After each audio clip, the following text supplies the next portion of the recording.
بسم اللہ الرحمن الرحیم۔ شروع کرتی ہوں اللہ کے نام سے جو بڑا مہربان اور نہایت رحم کرنے والا ہے۔ یہ ایک ایسا ٹاپک ہے جو کسی بھی دانش مند کو ایک بار تو ضرور گھما کر رکھ دے گا۔ اس کو آغاز کرنے کے لیے ایک نقطہ بھی پکڑ لو، پھیلتے پھیلتے سمندر سے بھی گہرا ہوتا چلا جائے گا۔ بعض لوگ یہ سمجھتے ہیں کہ جب سب کچھ اللہ کی مرضی سے ہی ہونا ہے تو کسی برے کام کو کر گزرنے کے بعد اس کا عذاب کیوں ہوگا، یعنی اس کی سزا کیوں دی جائے گی۔ اللہ تعالیٰ نے ہر شخص کو عقل و شعور دیا ہے اور اچھی اور بری بات کی تمیز بھی۔ ایسے میں اگر ہم چاہیں تو برائی کی جگہ اچھائی کو اپنا کر اپنی قسمت تبدیل کر سکتے ہیں۔ تقدیر کے سلسلے میں اسلام نے جو پہلا اصول پیش کیا ہے وہ یہ ہے کہ انسان نہ تو مکمل طور پر اپنی تقدیر کا مالک ہے اور نہ ہی وہ تقدیر کے قانون کا پابند ہے۔ جہاں تک اللہ کی مرضی کی حاکمیت کا تعلق ہے تو وہ ہر طرف پھیلی ہوئی ہے اور اس کے مدار سے باہر کوئی چیز نہیں آتی۔ تقدیر کی دو قسمیں ہیں۔ پہلی تقدیر معلق ہے جو بدلی جا سکتی ہے، اور دوسری تقدیر مبرم جو مضبوط اور قائم ہے اور اسے تبدیل نہیں کیا جا سکتا۔ انسان اپنے اخلاقی انتخاب کرنے کے لیے آزاد ہیں، اس لیے کہ مسلمان کی زندگی اللہ کی طرف سے ایک امتحان ہے، لہٰذا دنیا میں رہ کر انسان جو بھی عمل کرے گا وہ اپنی مرضی پر کرے گا۔ رزق، عمر، جیون ساتھی، یہ تین چیزیں تقدیر مبرم ہیں، یعنی یہ پہلے سے طے شدہ ہیں، لیکن پھر بھی ان کو دعا سے بدلا جا سکتا ہے۔ ایک بار حضرت عمر فاروق رضی اللہ تعالیٰ عنہ بیت اللہ کا طواف کرتے ہوئے رو رو کر دعا مانگ رہے تھے کہ اے اللہ، اگر آپ نے میرے اوپر کوئی بدبختی لکھ دی ہے تو اسے مٹا دیجئے، اور اگر خوشبختی لکھی ہے تو اسے برقرار رکھیے، کیونکہ آپ جو چاہتے ہیں مٹا دیتے ہیں اور جسے چاہے بحال رکھتے ہیں۔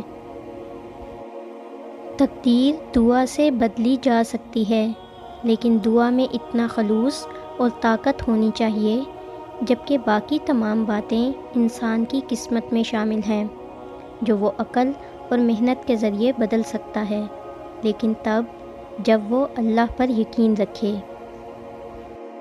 دوسری اہم بات وقت بھی ہے، یعنی بعض اوقات انسان کسی شے کی خواہش کرتا ہے اور وہ اسے نہیں ملتی، لیکن جب اس شے کے ملنے کا وقت آتا ہے تو وہ اسے مل جاتی ہے۔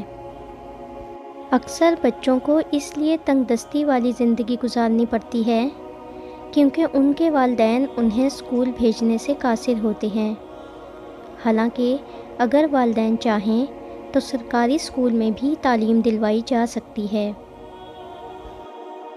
سادہ زمانے میں بھی بچے کئی میل پیدل سفر کر کے اسکول پڑھنے جایا کرتے تھے، اور انہی میں سے محنتی بچے ڈاکٹر، انجینئر اور دوسرے شعبوں میں منسلک ہیں۔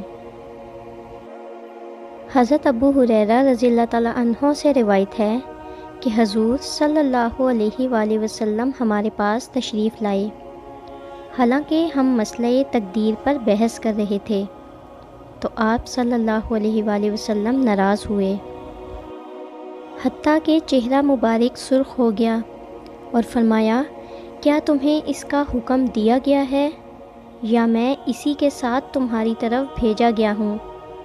تم سے پہلے لوگوں نے جب اس مسئلے پر جھگڑے کیے تو ہلاک ہی ہو گئے، میں تم پر لازم کرتا ہوں کہ اس مسئلے میں نہ جھگڑو۔ مسلمان ہونے کے ناطے اللہ پر یقین ہونا ایمان کی سب سے اہم صفت ہے، اور رب کے راز رب ہی جانتا ہے، لہٰذا کوشش کریں کہ جس بات کو کرنے سے رب نے منع فرمایا ہے اسے نہ ہی کرنے میں سلامتی ہے۔ رب تو رحمان بھی ہے، رحیم بھی ہے، اور پھر تو یہ سوچنا ہی فضول ہے کہ رحمان و رحیم رب انسان کو کسی تکلیف میں چھوڑ دے گا۔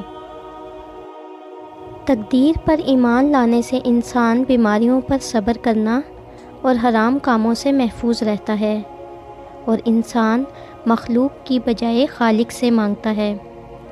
انسان اللہ کی تقسیم پر راضی رہتا ہے۔ تقدیر پر ایمان حسد کا بہترین علاج ہے۔ بس اس کے احکامات کی پیروی کریں، خواہ زندگی کا کوئی بھی مقصد ہو۔